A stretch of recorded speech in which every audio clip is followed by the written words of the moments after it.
कोल्हापूरमधील माधुरी हत्तीचे प्रकरण आता जवळपास निवळले आहे आणि ही हत्ती परत महाराष्ट्रात येणार आहे असे समजत आहे. परंतु मला एक वेगळा विषय बोलायचा आहे की हे आंदोलन चालू झाले, मोर्चे चालू झाले हत्ती परत आणण्यासाठी, लोकांच्या भावना होत्या. यानंतर अचानक 2 दिवसानंतर जे सोशल मीडियाचे इन्फ्लुएन्सर आहे जवळपास 90% त्यातले त्या विषयावरती बोलायला लागले आणि प्रत्येक जण वनताराची तारीफ करत होता. वनतारामध्ये किती हत्तीने सुरक्षित आहे, तिथे किती काळजी घेतली जाते, ते जंगल किती चांगलं आहे. तसंच बऱ्याच प्रमाणात मुख्य मीडिया सुद्धा, प्रिंट मीडिया, डिजिटल मीडिया, प्रत्येक जण अचानकपणे वनताराची खूप तारीफ करायला लागला. असं का?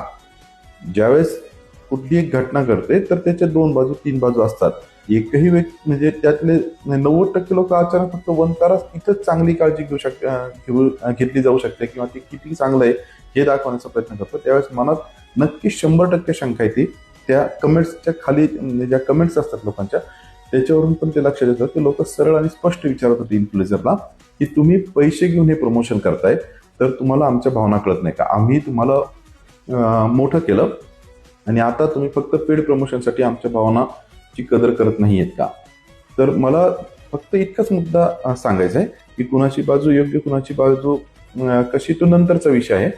परंतु किती समाजाला एक इन्फ्लुएन्सर किती जास्त हे करू शकतो की पैसे टाकून आपण किती जाहिरात करू शकतो. प्रोडक्टचे जाऊ द्या, पण एक प्रायव्हेट जंगल किती चांगलं आहे हे दाखवण्यासाठी आपण किती प्रयत्न करू शकतो. तो प्रयत्न मीडियानी आणि इन्फ्लुएन्सरनी सोशल मीडियानी केला.